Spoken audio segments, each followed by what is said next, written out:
Okay, welcome. Thank you for having us here. We are the Apparel Industry Board, and we're going to talk a little bit about the fashion industry here in Chicago. If you can hear my dog crying, I'm sorry, I locked her out of the room. Okay. Um, so moving on. My name is Amber Campos. I am the Executive Director of the Apparel Industry Board. I have been with the company since 2007, so going on or just over 16 years. Kat? Hi, I'm Kat Anderson. I have not been here as long. I joined AIBI first as a volunteer back in 2018, and then part-time and now full-time as the membership services coordinator. Yeah, really excited about that. Okay. A little bit of history about AIBI. We actually were established in 1987 by Mayor Harold Washington.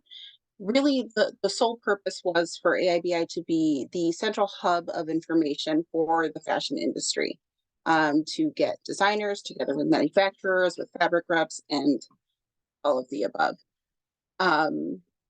The organization has changed vastly in that time. 36 years is a long time.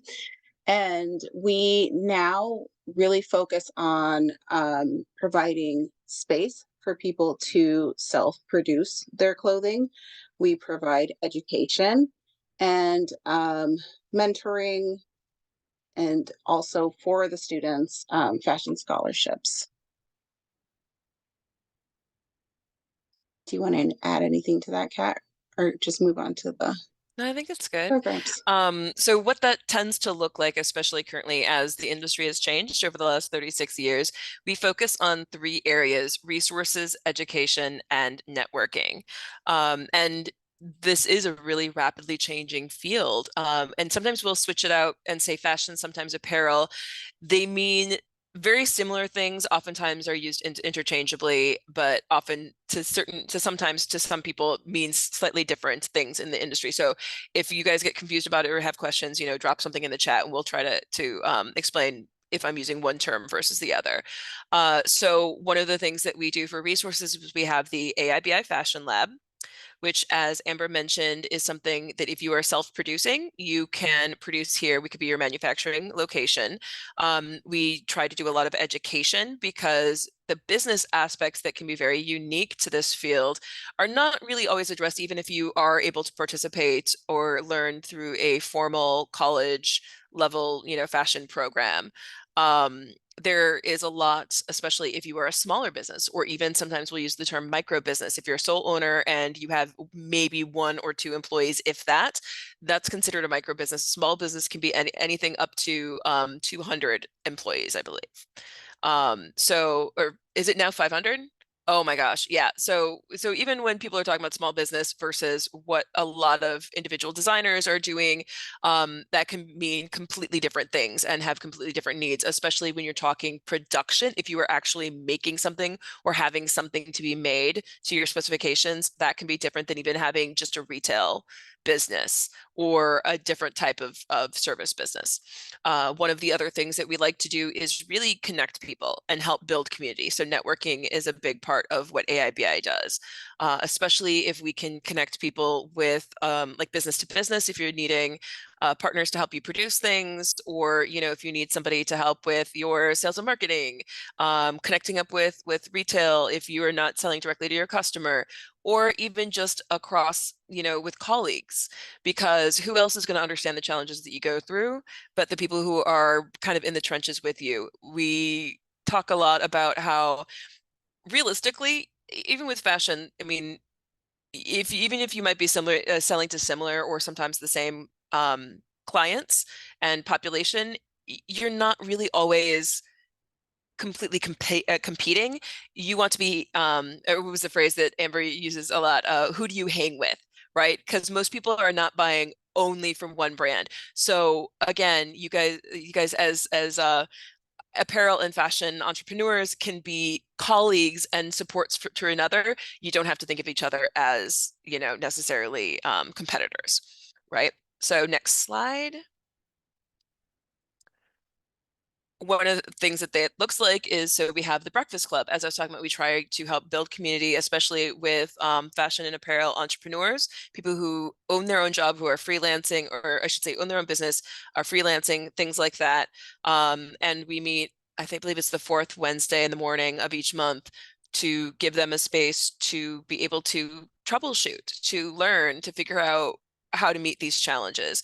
We also have something kind of on the other end of the spectrum we call Saturday Social. We do switch off sometimes to Sundays, and that involves the spectrum of people who are making garments. Sometimes maybe you're making something for yourself at home, but it's still garment production. And it's like a working open house that allows anyone, you don't have to be an AIBA member, to come in, explore the resources at the Fashion Lab, and get a chance to, especially if you are interested in being a part of the industry, figuring out what that looks like as a pathway for you. As I said earlier, we also like to do a lot of education where we can. And so one of the recent seminars was a global connections panel that we had back in the beginning of June.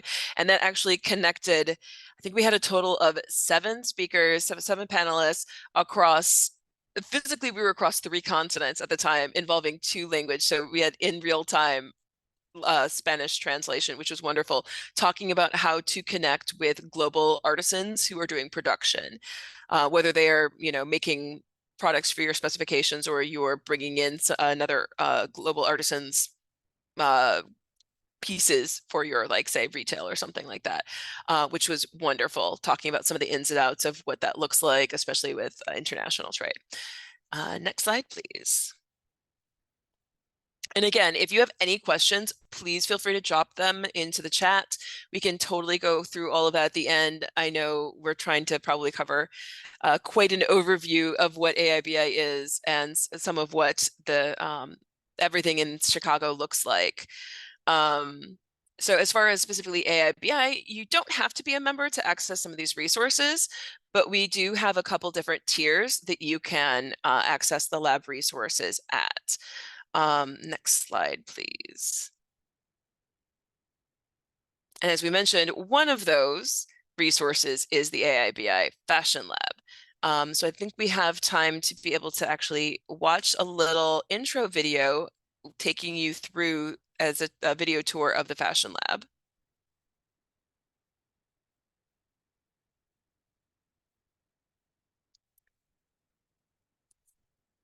I'm not sure if it's sharing the music, but I think I can kind of narrate. As you first come in, you're seeing a lot of the industrial sewing machines, um, as well as some of the cutting table space and the dress forms. We have 15 industrial sewing machines, not just the single needle straight stitch, not just some of the serger overlock ones, but we have a buttonhole machine, a button setter. We have a flat lock machine that will actually make the side seams for your yoga pants and things like that. We've got a reference library, and a lot of those books on those shelves are actually things that you'll encounter as textbooks in a fashion program. We have the Gerber pattern drafting software and a digitizer board. It's not actually a whiteboard, it's a digitizing board, so you can take your paper pattern and transfer it to a digital file. We have the large cutting tables to actually give you some space to really lay things out when you're doing cutting. So you're not trying to, especially if it's a one-man operation, a one-person operation, you're not trying to, say, cut on your dining room table. And as you can see, we have a variety of industrial sewing machines that will give you access to that kind of sewing power and precision that will help level up, especially if, again, if you're having to produce in-house at this time. So that's a very quick overview of the Fashion Lab. And as far as accessing those resources, again, next slide, please. You can get a day pass or a mini pass by appointment only, and that will give you access to all those sewing machines, the cutting tables, the reference library, all of that. If there is something that you are not familiar with, we actually do one-on-one equipment, sort of like introductions. They're 2-hour sessions that we walk you through how to operate the machine, or of the individual machines, how to like do basic threading, stuff like that, basic troubleshooting, and gives you a chance with somebody right there to test out the machine. Because otherwise, most of the time, it's just access to the lab. We don't have formal classes. If you haven't had a chance to work with any of these machines before, this is your best bet as far as getting familiar with it before you feel like you're diving into a product. So the Fashion Lab is one aspect of what we do, but it is very production based, but trying to get resources into people's hands, especially, depending on what you're trying to build up to. So let's see, the next slide is a couple of our upcoming events that we have. We have Fulton Fest coming up on September the 16th, and that is actually something that is being hosted by our hosts here at we are located, actually, the Fashion Lab is located in the ICNC Make City Business Incubator. And so they're actually going to be closing off the street in front of us and having a big festival. And so we're going to be sort of helping to showcase some of our neighbors in the fashion industry that are here in both the Make City Incubator as well as in the nearby area by hosting a clothing swap and mending station that also, as part of our community engagement, helps to encourage people to think about how they use their garments and what that entire life cycle of a garment looks like. Because currently, I think the statistic is people will get maybe they'll wear a garment maybe 7 times before it gets thrown away. And so that creates a lot of waste, and there's already a lot of waste in the production aspect of clothing, but that's a whole nother conversation. We also have coming up our next Breakfast Club meeting. As I said, that's for our established fashion and apparel entrepreneurs, so that we can give people space to go over the challenges and also celebrate their successes. That's always a good time, good conversations. Okay, and what else do we have in this slideshow? Amber, if you want to talk about some of our local partners and some of the other local resources for the fashion industry. Yes. So we actually have quite a few organizations in the city that are dedicated to fashion in some way. First on the slide is the Chicago Fashion Incubator. We have a wonderful residency program where you do have to apply for it, but basically you are given access to their co-working space and have a group of mentors to help you grow your business. Generally, this is not for a business that has only recently launched. I believe they prefer businesses that have been around for a minimum of 3 years. And what they help you with is varied. It can be everything from figuring out your supply chain to also marketing and finding retail stores. So that is a wonderful program. AIBI offers all of these services as well, but to the public and not on a schedule the way they do. Most of these programs with them will work. You can sign up for either 6 months or for an entire year. Here in the center, we have the Curio, which launched, I believe, at the end of 2021, early 2022. They are doing some wonderful things with larger events. So the picture here is from their fashion show this past May that featured Maria Pinto, Ajo Vang, Production Mode, and a few others, and was hosted by Nigel Barker and Cynthia Rowley. So some really fun stuff they've been working on. And then here on the right is Fashion Group International. And FGI, this is the Chicago chapter.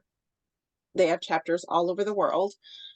They are a great organization for networking. So for fashion executives, fashion professionals, they include the additional industries of beauty and retail with their partners. So, and you'll also meet a lot of like photographers and stylists through this organization.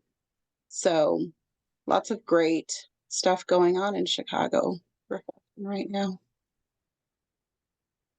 And yeah, that's it. Um, we are Yeah. happy to listen to any questions you might have, for me or Kat or both. And feel free to put any questions in the chat as well. Or if you Um, come off mute, any questions at all. yeah, we do have our general email, and phone number on the screen as well as our website.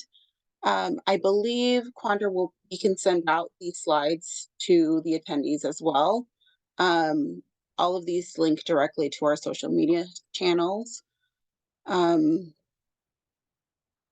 but if not, we can also type those in the chat. So Someone wants to know, is there a vendor fee for the Yeah, Fulton Fest? sorry, I just realized I was still muted. Yeah. So for Fulton Fest, it is specifically, the vendors are specifically those who are already within the ICNC business incubators. And I believe there is a vendor fee, but like I said, it's just for that. So we wanted to, Um, it's, so they did say they would be open to outside oh, vendors. But that's good it to is on, I don't know what the parameters are for that. So we can definitely send you the information, for who to contact if you're interested in being in Yeah, Fulton Fest. The fee is minimal. absolutely. It's really not bad. Um, let's see, I'm trying to think if there's anything, because I know that our presentation gives a really nice overview. And one of the things that we wanted to talk about was maybe be able to get a little more in depth with everybody about, you know, like the name of this presentation, like navigating this landscape. As you can see, there's some resources out there, but what does that look like depending on what you want to do? And so some of that may depend on, again, who you in the audience are looking to do. If I don't know if there's anybody who's specifically already working within fashion, has a brand, doing some pattern making and things like that. If you have any specific questions or if somebody wants to give an example and we can help you riff off of that, generate ideas. Um, I think the biggest thing to remember and to take a look at is that especially because we tend to come from more of a manufacturing from the production end of things, there hasn't been a lot of garment manufacturing in the entirety of the United States for, gosh, at least 50 years. A lot of that has really dwindled off and very kind of gone into niche markets of, say, creating uniforms and things like that. So we've got somebody who's reselling fashion items. Rock on. There is actually quite a That's large, the good Yeah, niche that's for a that. huge niche that's growing at Mhm. this time. Yeah. Um, Um, we do not. If you're looking for sewing classes, there are two people actually within a block of us. There's Anastasia Shatska, and I will yeah, if her you want to name drop in a the yeah, so we've got chat. Anastasia Chotska, who is across the street from us and just kind of like on the other side of that building. She does a lot of working with home sewing machines, I believe, especially if you're making items for yourself in small batches, maybe for like a market, a pop-up market, and maybe some things for others. We also have Anna Hovett and Hovett Studios, which is just a block away. So again, in the immediate area of the Fashion Lab. And she has a sort of a two-prong approach. She does have some teachers who will do, again, the one-on-one sewing on a home machine, especially if you're making stuff for yourself, like especially if you have a specific project in mind. You can basically like get a punch card and say, I need a certain number of hours of somebody walking me through this project because it is driving me up the wall and I have never sewn before and I'm trying to figure out what this means or how to make pants when I've made like a dress or something like that. The other thing that Anna Hovett offers through Hovett Studios is going to be sort of production consulting. So if you have designs, but you don't know how to pattern make, they offer pattern making services, I believe. They've got somebody who can help you source fabric and stuff like that. And so, or they can teach you about that process. So I think they can teach you about production sewing. They may not actually teach you like on an industrial machine, but they can teach you what that looks like when working with a factory. So depending on what you're trying to do with sewing, there's some definite avenues there.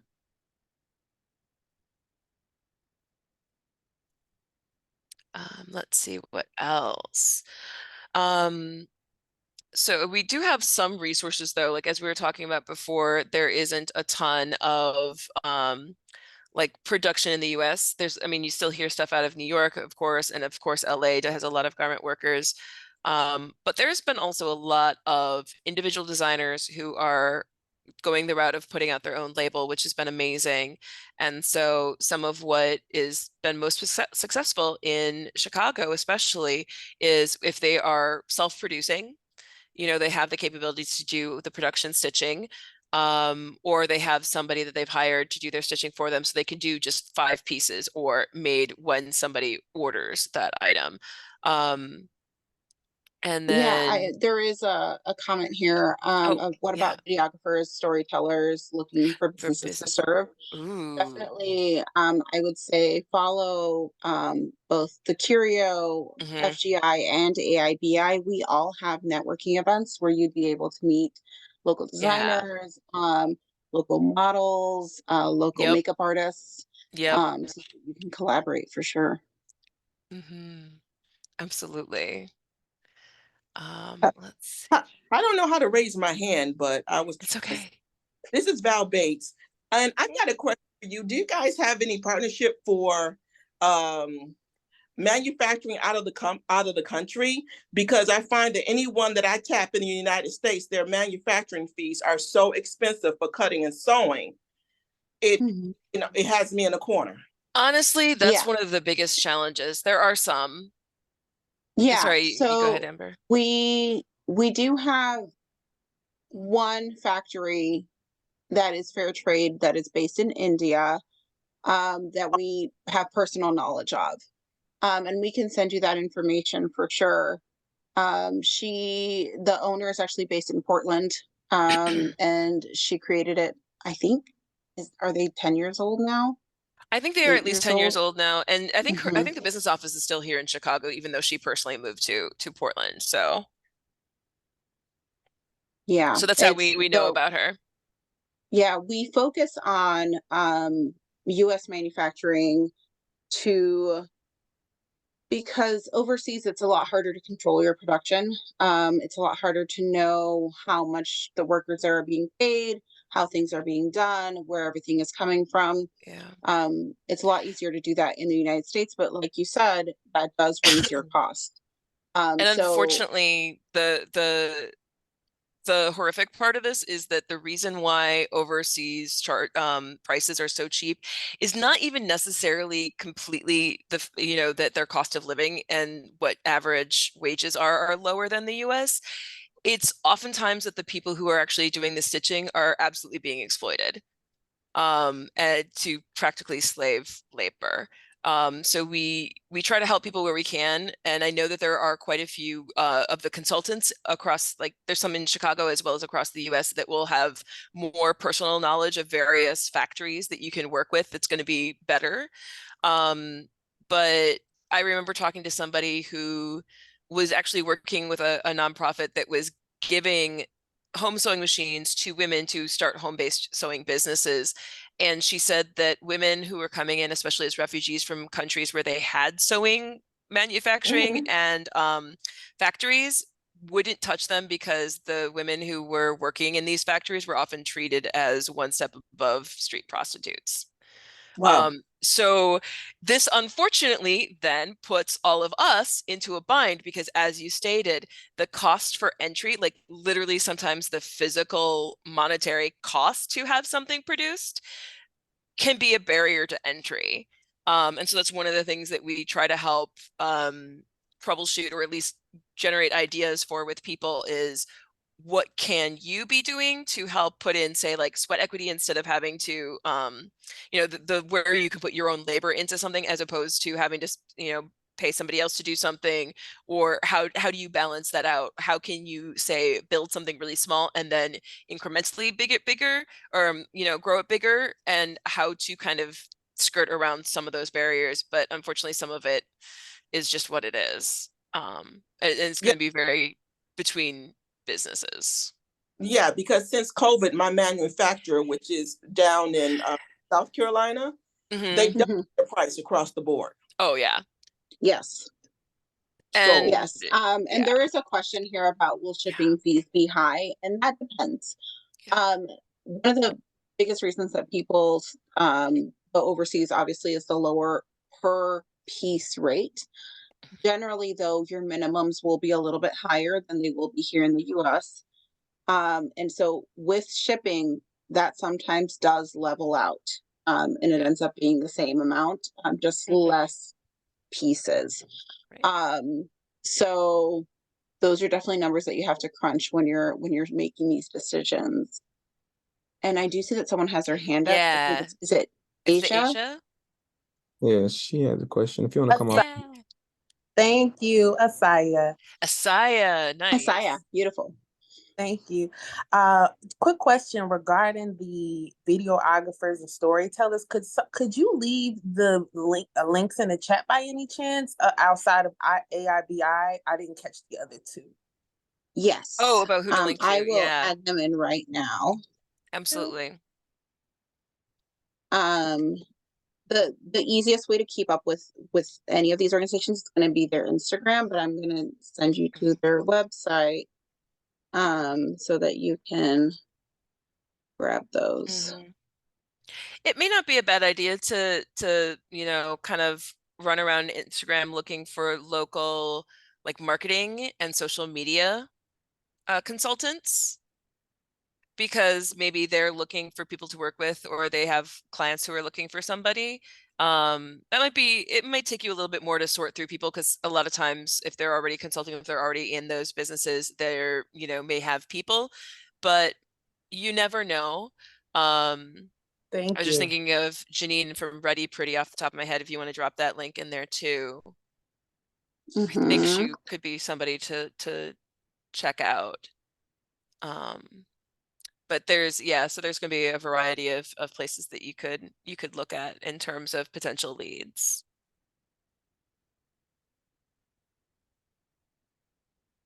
Let's see. Okay. Trying to think. I know we had some great conversation around individuals today, small business owners, opposed to trying to manufacture make their own pants and shirts, taking already manufactured material and adding their brand to it. Can you talk a little bit about that? Yeah, Yeah. absolutely.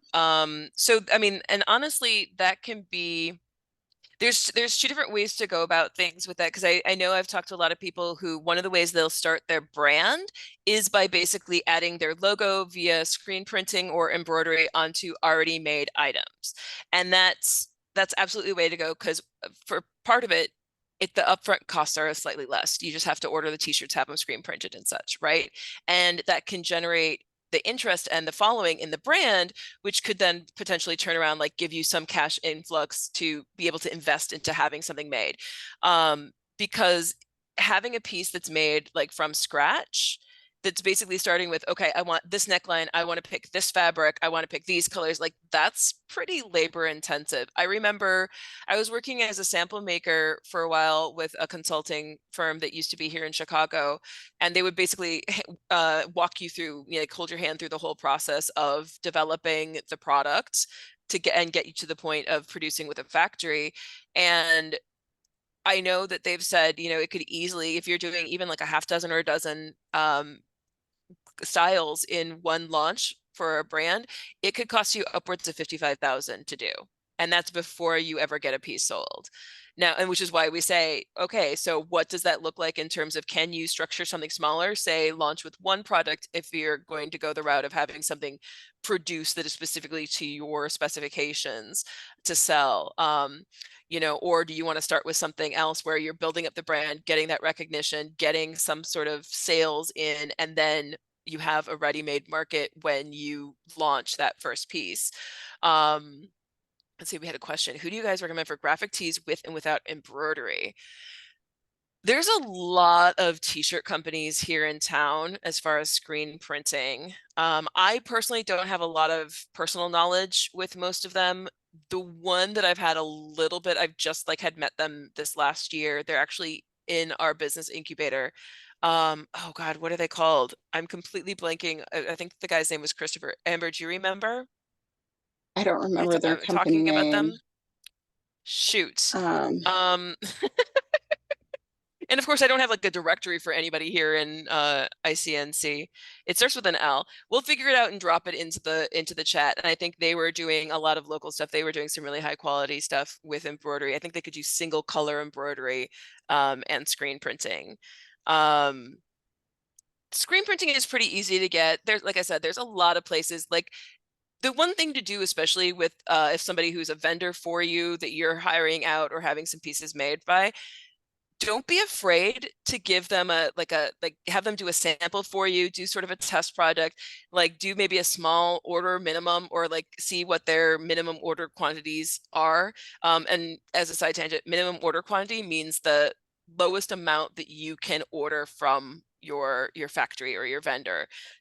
A lot of times they will because the setup fee and the setup period to like do your specific project can take a certain amount of time. They say it doesn't make sense for us to take on your project unless you're ordering a certain number of either that's a certain number of yards of fabric for an order, to give you that cheaper wholesale price. Like usually that's anywhere between 50 yards to 100 yards or 500 yards, 1,000 yards.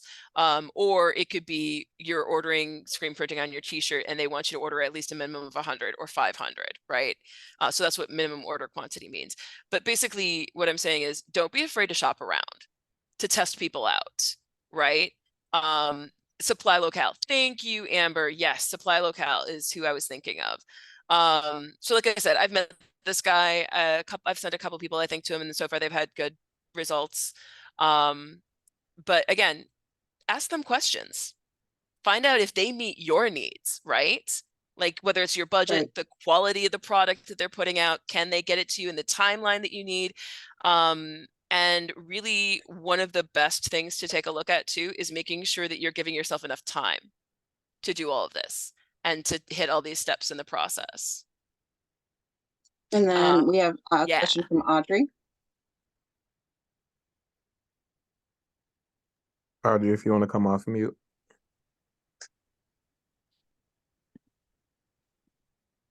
You can always type it into the chat too if you have a question. We will absolutely read off your questions from the chat. Sorry about that. I couldn't get to No my worries. screen. But what No do you worries. recommend for people who really don't want to use manufacturers, but they really like to make their own pieces? Yeah. What do you recommend that they do?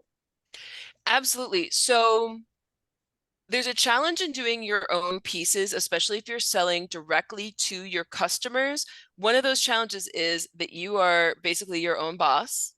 So yes, you have agency and have the ability to kind of work when you need to, when you want to, set your own schedule, set your own boundaries, but then you have to keep yourself to that. Also, one of the challenges with being your own production facility for producing your own garments is basically quality control, consistency and quality control, and making sure that each piece is up to standards, the standards that you're setting for what you want to be selling. Along with that, especially if you're only making, say, 1 to 5 pieces of something, the challenge there is that you need to make sure that you're selling it at a price that actually pays you for the amount of labor that you're putting in on your own work. And so that's where I start talking about sweat equity. Like I said, you can start small and put a lot of sweat equities into something, which means you're putting the labor in, you're not necessarily paying yourself out or taking a profit from it, but you still need to track how many hours you're doing it. I've talked to so many people where they're like, oh, well, I can keep my costs down because I'm just doing it, right? But if you're spending 12 hours a day doing a bunch of essentially free labor for your own business, yeah, you might be able to get your sales up, but you're not, yeah, exactly. You'll burn yourself out so bad. You need to, if nothing else, track those hours and hopefully invest and make sure that you are costing your item, the price that you're setting for it actually covers the hours that you're putting in for quote unquote free as an investment into your business. And so that you are getting that money back into your business and you can either pay somebody else then to do it and not feel like you're burning yourself out because suddenly there's a sticker shock of you have an additional cost that you haven't been kind of planning in, or you can then, once you're actually have the sales up there, you've built up that client base, that after a while you can start actually paying yourself. But you actually, yeah, you will absolutely, if you're not careful, burn yourself out if you're not taking care of yourself. I know Amber has Hi, stories. Pam. Sorry, I was saying hello to Pam, Yeah, who said hello. hey. And my dogs are also saying hello. But It yeah. never fails. But yes, so we strongly encourage anyone who is producing their own items that they are selling to include the cost of their labor. A lot of people it's changed a little bit now, but a lot of people would come to us and say, that's my profit. The work that I put into my item is my profit. And at the end of the day, it's not, because you have lost those 8 hours that Yeah. no one is paying you for, including Right. yourself. And so you have to make sure that you're always including that, because at some point you will have to pay someone else to do it.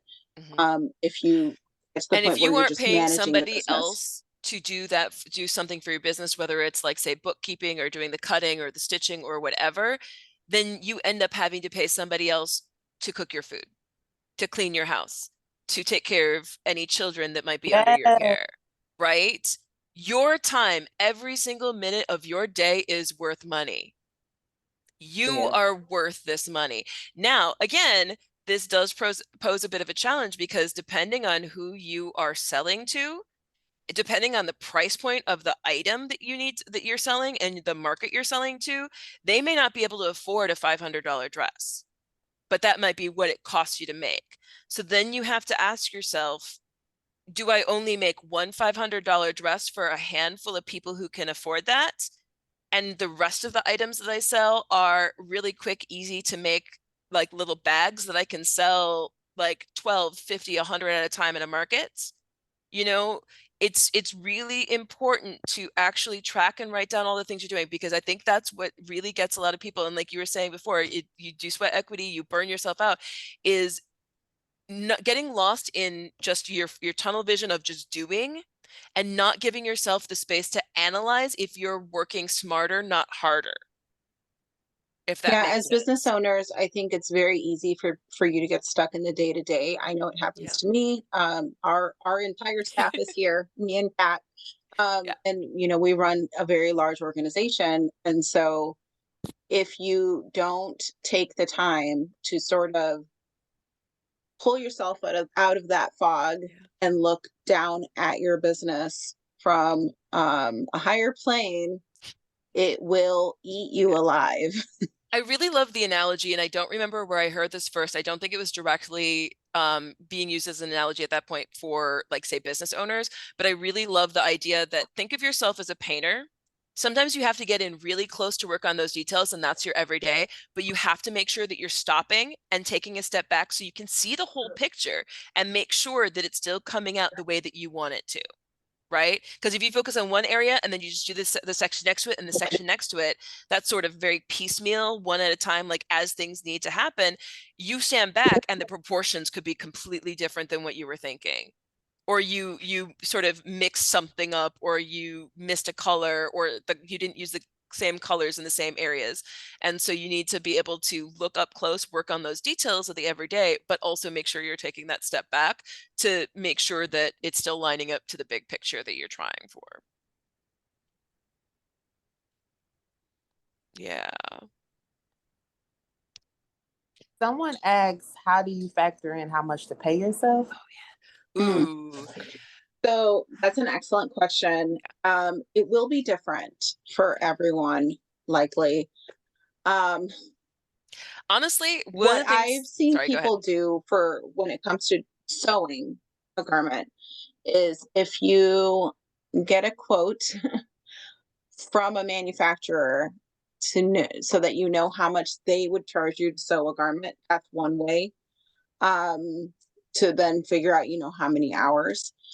But I really like, and this takes a little bit more reflection, figuring out how much your time is worth, right? Figuring out how much 1 hour of your time is worth, and then figuring out how many hours it takes you to make that product, right? Yeah.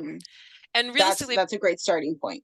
part of that also, and so for me, part of that has realistically been having to take a really hard look at what my spending is.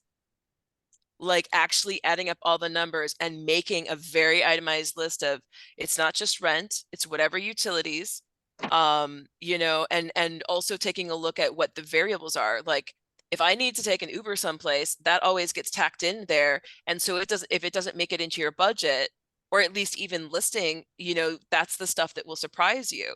And so you need to have a very clear understanding, no matter how hard or scary it is, to know exactly how much money you are needing to meet all of your needs in a month, right? And then you can say, so I'll tend to do sometimes like that sort of like top down or from the side sort of view of what do I actually need to survive, and then figure out what I need to be making from there. So you can, I would also take a look at what you actually can bill for people in a week too, like how many of those are hours. This was actually something that really surprised me when I was working full 40 hours a week for this consulting firm. And I was only stitching, like actually stitching that we were billing clients for, the stuff that we were actually getting paid on, about 30 out of those 40 hours. The other 10 hours were absolutely admin tasks, keeping, like tracking the hours, asking about notes, taking meetings, stuff like that.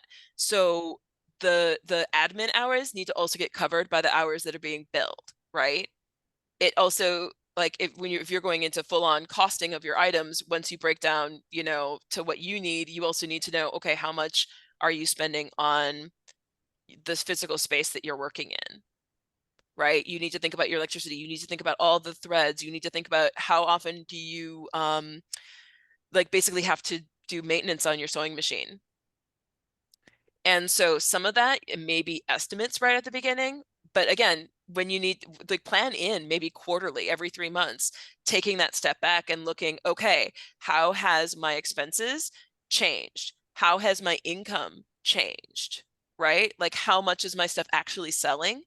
And that can give you over time a much clearer picture of what you should be charging. Or maybe you even just like you started to sew something and it was taking you a long time, so you are pricing it up quite a bit, but you found that you got faster at making it over time, right? With practice you get faster. Or you thought that you were going to get faster, so you didn't charge as high a price, but it really does just take you that full 2 hours to make one thing, you know, when you figure it out. Like that's the kind of data, and you actually want to write that down, so then a year later you don't have to scratch your head and be like, wait a minute, did it actually take me that long? Or how long did it take me to do this? How much did I actually have to spend on thread in these, you know, 6 months, right? And that's the hardest part, is making sure you're tracking everything. And then yeah, Asaya, I think, has her hand up again. Quick, yeah, follow-up question. So what do you guys do? What do you guys do as business owners if, you know, when you're running your business, maybe you're in the first 6 months and you are not making enough to pay yourself yet? You have to keep putting it back into your monthly expenses, your business and stuff. Yeah, I would say that that's likely not the first 6 months. It may be the first 2 years. This is why so many people keep a full-time job when they launch a new business. It takes a long time for that business to become viable. This is an old statistic. I don't know if it's still the case because the economy has changed quite a bit. But the statistic used to be that it would take 6 years for a business to become profitable. And that has changed significantly because of the huge growth in the entrepreneurial space. But yeah, Rhonda, yes, it's going to take longer than 6 months. You likely will be reinvesting all of the income from the business for a year, usually 2, potentially even 3. It does not mean that you're a failure. It just means that it's taking that long for the business to become viable on its own. And realistically, I know that I've heard this specifically for restaurants, where they say if you make it the first year, like that you still exist as a business, as a restaurant after the first year, that's good. Like Mhm. most restaurants fail within the first, or at least not, I wouldn't say fail, because realistically, it could be like you could make the choice to that this is not going to work, you know, for a variety of reasons, and it does not mean that you failed, right? There are so many different considerations that goes into having a business that realistically, I don't think anybody should be using the term fail. But if you make the decision to close within the first year, like that's average. That's the majority of all businesses, especially specifically they were talking about restaurants. If you make it to 5 years, you're good, right? Like you can you can expect that you've learned, like she was saying in the chat, in the 6th year, still learning. You're always going to learn. Things are always going to change. Now, then the challenge becomes if you are in a position where you need to be making money for your own income to take care of rent, food, clothes, like, or even beyond those basics, how do you do that? Now, if you have a business, maybe that means you need to take a look at what is your overhead.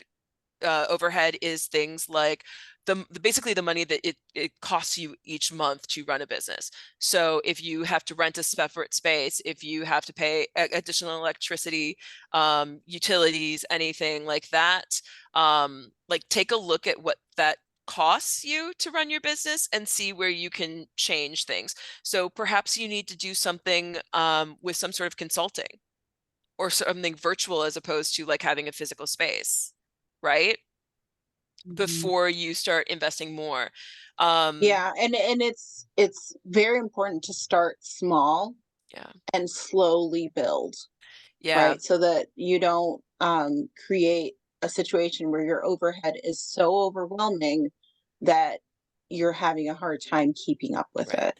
So one potential transitory place to be with that, if you know that you eventually want to have your own business or you're working to build your own business, maybe you're freelancing doing that, working for other people's businesses. Now you're still technically self-employed. You're still taking on that all of that income tax, like all of that tax stuff, right? Because if you're getting paid as a freelancer, they're just giving you a paycheck, but they're not dealing with any of the taxes. You still have to do that yourself, and definitely pay attention to that. Especially depending on how much you're making from freelancing or even your own business. You don't want to come to the end of the year and have something bite you in the butt. But look at working for other people, like freelancing or getting even a part-time job that's similar or adjacent, or even just the similar sorts of skills that you'd be doing. Because realistically, especially these days, getting a job anywhere doesn't mean that you're going to be there forever, right? Get a job working anything with a company that you know that you'd want to work with in any capacity, right? Work in something that is similar, right? Um, find something about it that it gets you closer to how you want to be spending your day. And that's honestly the best career advice I've ever gotten from anybody. Figure out how you want to be spending your day and then figure out what's going to pay you money, or how you can make that pay you money. So it also really goes into, again, what we're talking about, like how do you build, how do you start small and build? When you're producing, make sure that you are coming up with, especially for the small, easy, quick, like slightly lower price point that you can make a bunch of, find something that you don't mind stitching 1,000 times over, right? Like if you design a great tote bag and it becomes popular and you're the one doing all that work, you will be making so many of those honeys, it will make you want to throw up. Find the things that you do not, especially if you're having to focus on making sure that that this is your general income that's putting the roof over your head, putting clothes on your body, food in your belly, taking care of anybody who you're taking care of. Find the things that you don't care. You can do it, be done, go home, and be good, right? That you can put up with doing all the time and make that paper, right? Um, and unfortunately, like as much as I would love to say, yeah, just start your business, everything's gonna be fine, I would rather make sure that you are safe and that you are taken care of, right?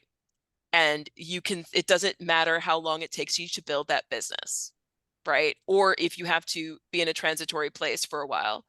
I think that's one of the best things about living in the times we do, with even with all the challenges and all the weird shit going on in the world. Just because you're in a place right now doesn't mean that it's going to be forever. And it makes it a whole lot easier to just do the job that you really don't want to be doing and be done with it, and then get it as long as it gets you to the place you want to be. Just don't let yourself get stuck there. Hopefully that makes sense what I'm saying. That I'm being coherent, I should say, in what I'm saying. Absolutely. I have a question about selling internationally. Is that something that some of the clients that you work with, is this something that they do? And if so, can you share a little bit about their process? I know the state of Illinois has some type of grant or some type of department that help people sell their products internationally. Also, are you familiar with that grant or that department? And if so, can you talk a little bit about that? I think, Amber, do you want to jump in first, or should I? Sorry, go ahead. It's a little loud here. It's okay. So I don't know that I'm as familiar with the grant. One of the people that we worked with, especially for this panel, oh God, sorry, it's late and my brain is apparently blanking on anybody's names, but they have a wonderful international trade director over at the Women's Business Development Center. I would highly recommend talking to them if you're interested at all with international trade. She's worked within this field, especially across North to South America I think she's been in this field for decades.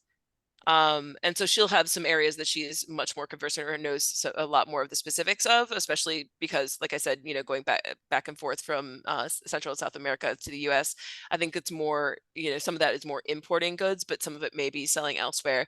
And I've heard people say that if you can corner the Southeast Asian market, you're fucking gold, because they are buying left and right, but they also have China right there. And so they tend to really dominate the markets. But that's what I know off the top of my head.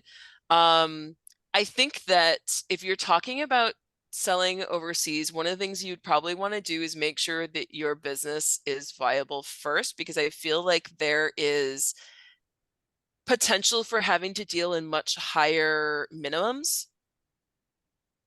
Because if you are selling overseas, you're much more likely to be dealing in wholesale to somebody who is then selling for you, as opposed to selling directly to customers. I think the other big challenge to watch out for if you're selling overseas, depending on where you're going, is going to be, how are you getting it there? Again, are you working specifically with somebody, a retailer who's going to be selling their product for you? Or are you doing some sort of individual shipping to customers who are buying from all over the world? And so making sure that you know exactly how everything is getting from point A to point B would be really good information to know, and also to look into what the import, export, and tax and fee structures are. And so, like I said, oh God, her name still is escaping me, but the Women's Business Development Center. Her name is Soraya. Thank you. I apparently need much more tea or caffeine or something for the rest And of I did just drop into the chat the iStep program, which it's done through the U.S. Small Business Administration. I think that's the one you're talking about, Quandra. It helps with a lot, including covering trade show fees. It'll cover ground transportation, matchmaking fees, interpreters, marketing materials, sample shipping, and logistics. So there's quite a bit there if that's something you're interested in doing. Like Kat said, it's a big operation, and not one we would recommend unless you've already had success in shipping domestically. Because doing that internationally adds a level of oversight that makes it more expensive, more difficult to navigate. This includes, especially like clothing, you'll have to have specific items on your tag that are different for each country and region. And the way things are packaged, also those guidelines are different per country and region. So these are all things that you have to keep in mind when you try to move into a different, into the international market, that each country will have different guidelines than what you are currently doing. Yeah, actually, and that's I'm trying to remember. I'm going to drop Michelle's website in here as well. She was one of the people that we also had at the panel that we were talking about with the global artisans and stuff. And one of the things she was mentioning is I can't remember exactly the word, if it was the term was factor, but there's usually a third party person who is the boots on the ground in the country that you are working with, whether you're A exporting from the broker. other country, a broker, thank you, Mhm, or trying to mhm. import to that country, that theoretically is going to know those laws, the import export law, is going to be able to, you know, especially if they're speaking a different language, you know, be able to be fluent enough in both the legalese and the jargon that you're going to need to be able to translate and navigate anything like that and help you make connections.